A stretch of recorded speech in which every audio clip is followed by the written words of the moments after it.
कैसे हो मेरे YouTube के दोस्तों? मज़े में। आज हम एक ऐसी समस्या के बारे में जानकारी प्राप्त कर रहे हैं कि जिसकी ओर किसी का ध्यान नहीं होता।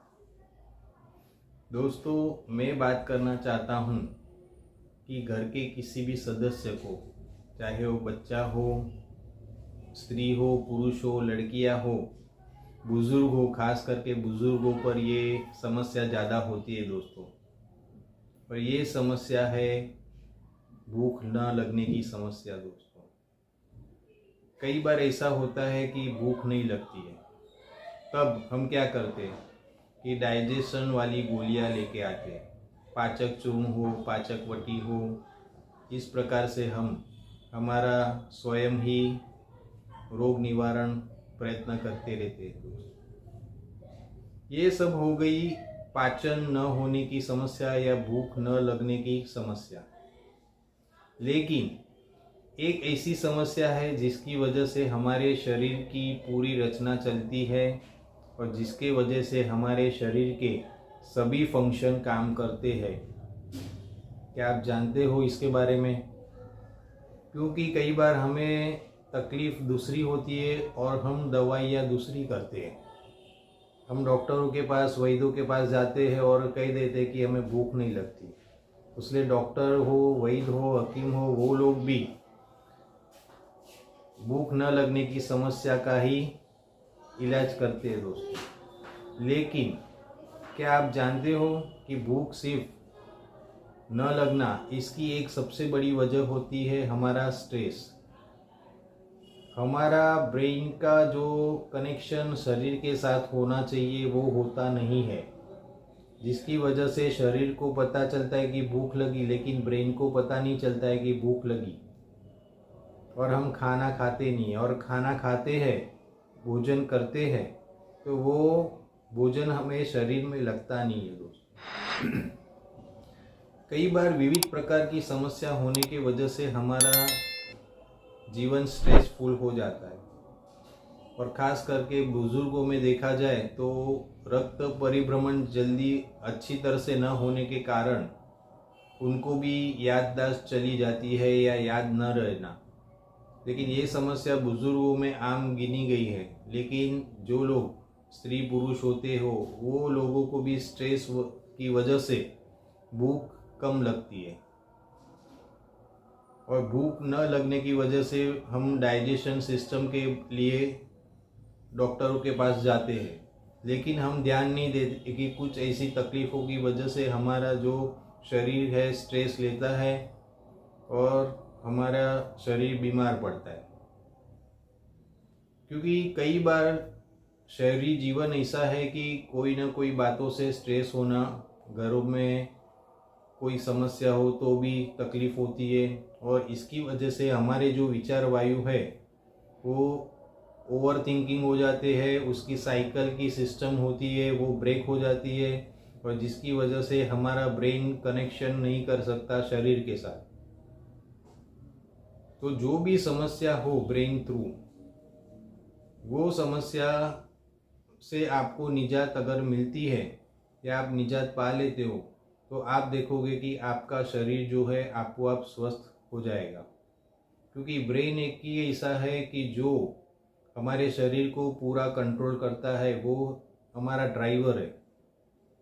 हमारे इस शरीर की जो गाड़ी है उसका ड्राइवर हमारा ब्रेन है, जिसकी वजह से लीवर फंक्शन हो गया, किडनी फंक्शन हो गया, हार्ट फंक्शन हो गया, ब्लड सर्कुलेशन हो गया, ये सभी जो सिस्टम है ईश्वर ने हमारे अंदर रखी है वो ब्रेन थ्रू ही ठीक रह सकती है। उसका कनेक्शन शरीर के साथ होना ही चाहिए। लेकिन कई बार कई समस्याओं की वजह से हमारा ब्रेन उचित काम नहीं करता, जिसकी वजह से हमारा शरीर जो है वो रोग व्याधि ग्रस्त हो जाता है।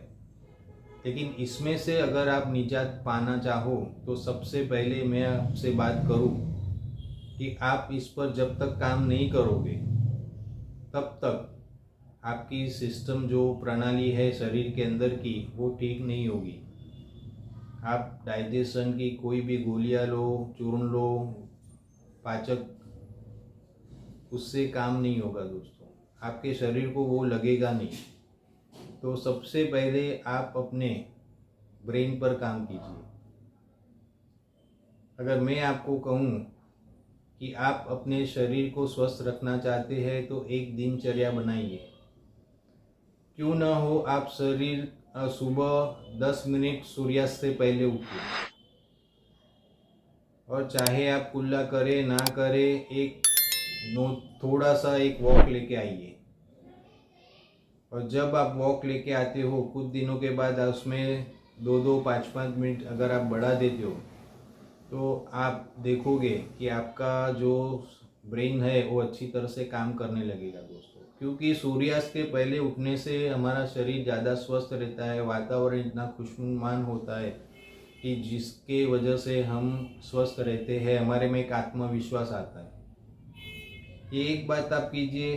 दूसरी बात ये है कि आप भोजन जब भी करो अच्छी तरह से चबा चबा कर ही करो, थोड़ा सा ही भोजन करो,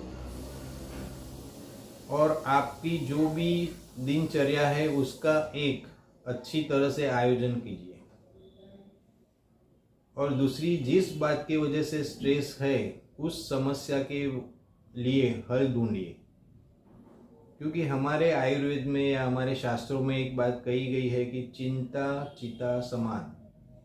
हम जो चिंता करते हैं वो एक अग्नि की तरह हमारे शरीर को जलाते रहती है, जिस पर हमारा ध्यान ही नहीं है।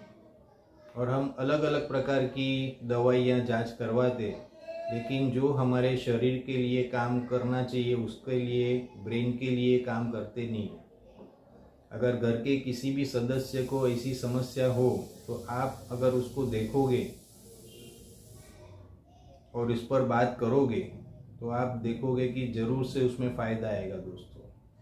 हमारा ध्यान नहीं है, उसी वजह से हम इस समस्या को सर पर बोझ की तरह लेकर घूमते हैं और वो समस्या हल नहीं होती। लेकिन सही जानकारी और उसमें से निकलने की पूरी एक प्रक्रिया, एक आयोजन अगर आप बनाते हो तो आप दुनिया की कोई ऐसी समस्या नहीं है कि जिसमें से आप हल ना पा सको। चाहे घरेलू हो या पैसे संबंधी आर्थिक स्थिति हो, कोई भी समस्या जिस पर आपको काम करना चाहिए, और काम करने के बाद आपको रिजल्ट ज़रूर से मिलेंगे, चाहे थोड़े देर ही क्यों ना हो।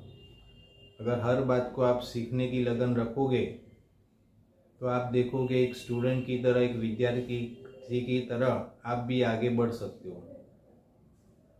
क्योंकि ज़्यादा करके देखा गया है कि हम जब भी ऐसी समस्या होती है, भूख न लगना, हेमोग्लोबिन कम होना, ऐसी कई समस्या होती है कि जिसका मूल कारण होता है हमारा ब्रेन, जो उसका कनेक्शन ब्रेक हो गया रहता है, और ओवर थिंकिंग, नेगेटिव थिंकिंग, ऐसी सब समस्या को हम बोझ बनाए लेकर घूमते हैं।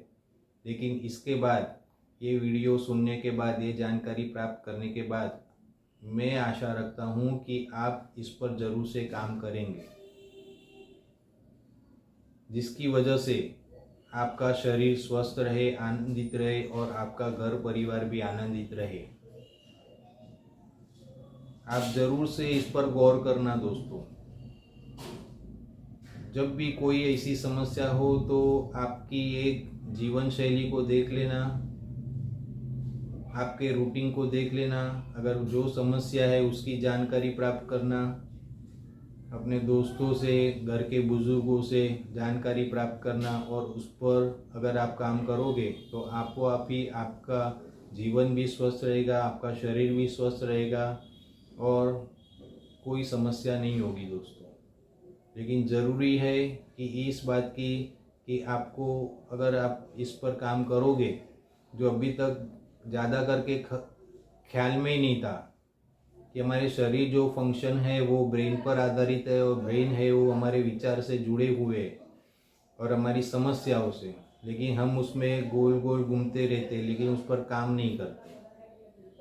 तो अभी आप जब भी ऐसी समस्या हो तो आप ज़रूर से इस पर गौर करना, एक रूटीन अच्छा बनाना, और प्रार्थना करना कि आपका जीवन स्वस्थ रहे, परिवार स्वस्थ रहे दोस्तों।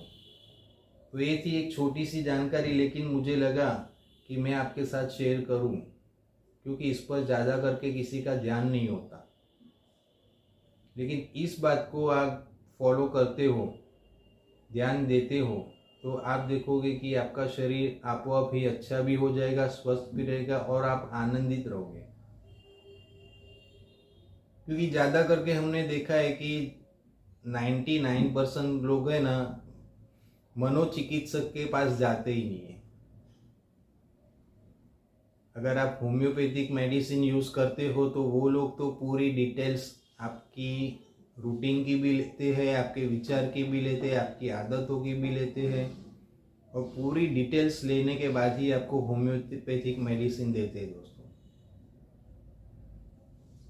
और ये बहुत ही अच्छे में अच्छी सिस्टम है होम्योपैथिक थेरेपी में।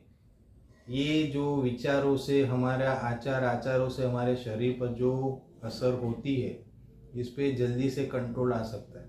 अगर आपको भी अगर इस तरह की समस्या हो तो आप क्यों ना एक बार हो होम्योपैथिक अच्छे डॉक्टर के पास आप ज़रूर से विचार विमर्श करना, उसकी मेडिसिन का ट्राई करना, बहुत ही अच्छे रिजल्ट आपको मिलेंगे। ऐसे तो हम हमारा आयुर्वेद उसके बारे में जानकारी देते हैं, लेकिन शरीर स्वस्थ रहे तो आप क्यों ना कोई भी थेरेपी अपनाओ, ताकि आपका घर परिवार भी अच्छा रहे, आनंदित रहे। ये छोटी सी जानकारी मैंने आपके साथ शेयर की है, और आप गौर करना और इस पर विचार करना कि ये जानकारी आपको कैसी लगी, और इस पर कमेंट्स ज़रूर से करना। तब के लिए बाय बाय, टेक केयर, अपना ख्याल करिए, अपने परिवार में आनंदित रहिए। Bye bye.